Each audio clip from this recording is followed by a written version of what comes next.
Peace, y'all. So this once again is Paulie Rhyme.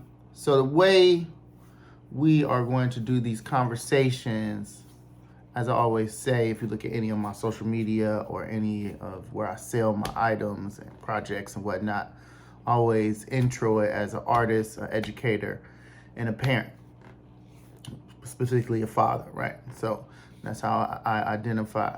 And so I want to do these conversations in that way, kind of three-prong. And so I'm going to just break it up into segments. So you will see a couple different videos. You'll see probably one big video. We'll see how it goes. I'm just going to play this one by ear. I have to say that doing content is really different than making songs or writing or what have you. So I'm just going to jump right into it. I've done interviews and obviously I perform and teach, which is kind of a performance sometimes. So yeah, so this is going to be new. So we're just going to let it evolve. I think it's best to just jump in and actually just start recording. So I see the way a lot of people start, a lot of people that I watch. And some people start off very professional. They go through this whole thing, but I'm just going to press record on the phone and let it go. I do have some notes, so I'm going to be checking my notes. And yeah, leave some comments, DM me some questions. Let's keep the conversation going. And I'll post snippets to my social media, primarily IG and TikTok and Facebook and, all those places that people tend to give me some feedback and comment. And if there's other places you think I should be at, just holler at me. So starting off first, just talking about it as an artist. I've been performing in Japan since I've been here. So primarily 9 years. Before that, I came on tour in Japan with the homie Dwayne. We did a tour and then we did some other shows. So I was able to make some connections and actually made some connections via MySpace back in the day. And so I do have experience in that way, being an artist in the Bay Area, being an artist in Cleveland, and then connecting with people in Japan prior to moving to Japan. So moving to Japan, I just connected with those people and I was able to do shows and tour and then use that. So and I'm coming off the top, if there's any advice, I would say first establish yourself as an artist where you're at. Use social media, start making those connections where you want to be. And then that way, if you do decide to move there and you get there, you always have some things already, some seeds planted. In addition, of course, my wife is Japanese, so I was able to have assistance and help. So a good network, a good team to allow you to do things that you want to do. If you want to be an artist and you are an artist and you want to get into Japan, I've seen people do it a couple different ways. I think victory is preparation. So the more you prepare to do the things that you want to do, that. So today, primarily, I want to talk about having a band in Japan, and hopefully at some point I can talk to some more people. There are a couple artists that I know. There's a jazz musician in Osaka. I don't want to mess up his name, but it slips me if I can go through my social media and shout him out. He plays saxophone. Their second lady. And that's some homies who have, it's a punk band, it's a rock band, power pop. They do some things. It's a dope band in Osaka. And obviously those are bigger bands. I know some kids who are born and raised here who are mixed who have bands as well. My band is basically an extension of my solo career, so it's a little bit set up differently. And so talking a little bit about that. And so the history of that is that I was in a band in Ohio called Finless Brown. Shout out to people who still listen to Finless Brown, because Finless Brown, so me and Moto which is also my wife, were in a band called Finless Brown. We got promoted the band. Their front people had decided they wanted to do other things, so then we kind of jumped in with that band.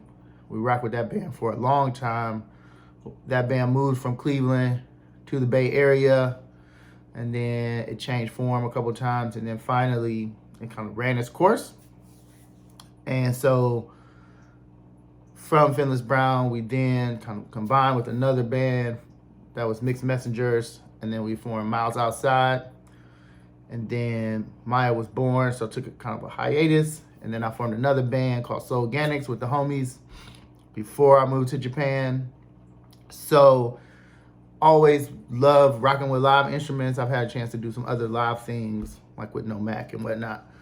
So this time when I met some homies at an open mic, Harutaka and Mickey and Oda and Kaji, as well as other people we've met. So they had a band called The Ultimates, met with them, and then me and Harutaka started to really think about, okay, what does Paulie Rhyme look like with the band? He had done hip hop when he was younger. Obviously he lived also too in New York, which you will find out too, like if you stay long enough in Japan, you will start meeting people who have lived overseas or traveled. And I don't speak that much Japanese. Harutaka is fluent, he's bilingual, so I've been able to also meet more bilingual people by doing music, which is also pretty dope.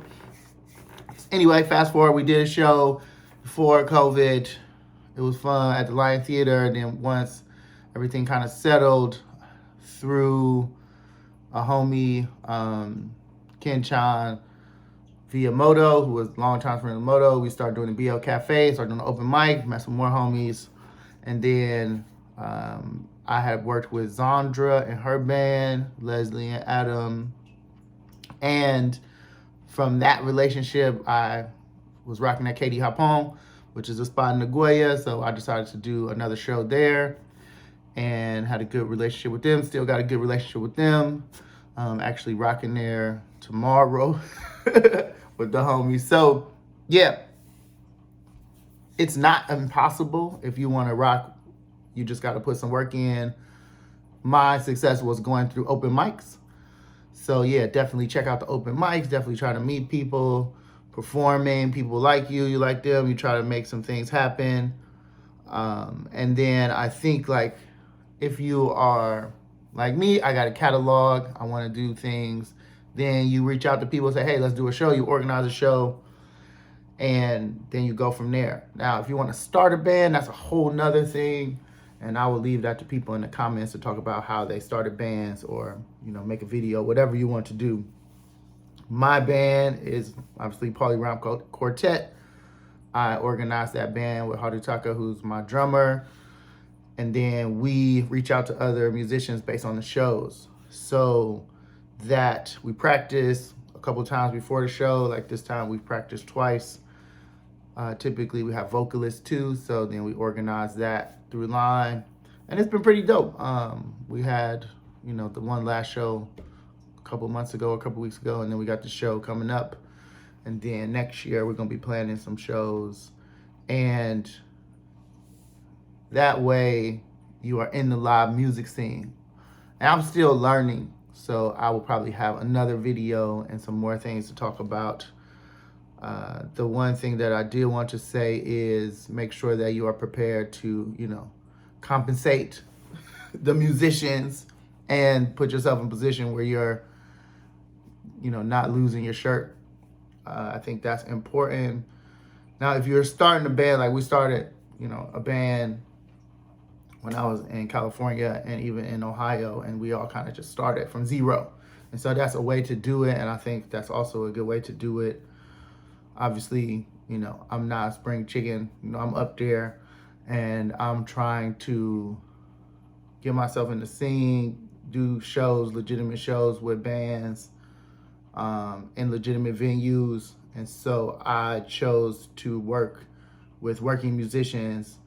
And so that's a different thing. And so I've had success with that. I understand the risk and investment in that. And so I'm going forward with that. And I think that's also something that people should think about.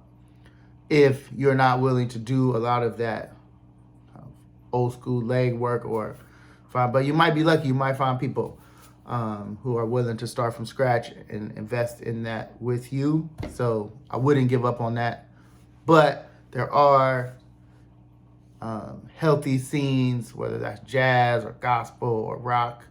And there are people who are playing in multiple bands and are willing to get out here with you and rock. So you don't have to wait. And I do think once you start to establish yourself locally or regionally, you can have some success doing that. And so I still think, I take it as, obviously I have a catalog, I'm doing these things, but anytime that I take a long extended period off, I'm coming in as a new artist, I'm grinding it out. I don't try to have a big ego about things, and I try to take the right opportunities. So rocking with the right bands, meeting new bands, putting together better shows, going to the open mics when I can, and then building from that. So yeah, so those are my suggestions. That's kind of that story in terms of the band. I'm going to I'll probably do some vlogs, do some footage of this next show, let y'all see how it is, whether it be sound check or just kind of seeing what things are. I do post some things to my social media, so make sure you check that out. Obviously, like and subscribe. If you dig the video, leave me some questions about being an artist in Japan or in Asia, because I do have some experience, which I'll talk about in some other episodes. But yeah, this is the first one. Like I said, we also are going to have an educator segment and a parent segment, so stay tuned for those. And I appreciate y'all, man. Look forward to the next one. Once again, it's Paulie Rhyme. Peace.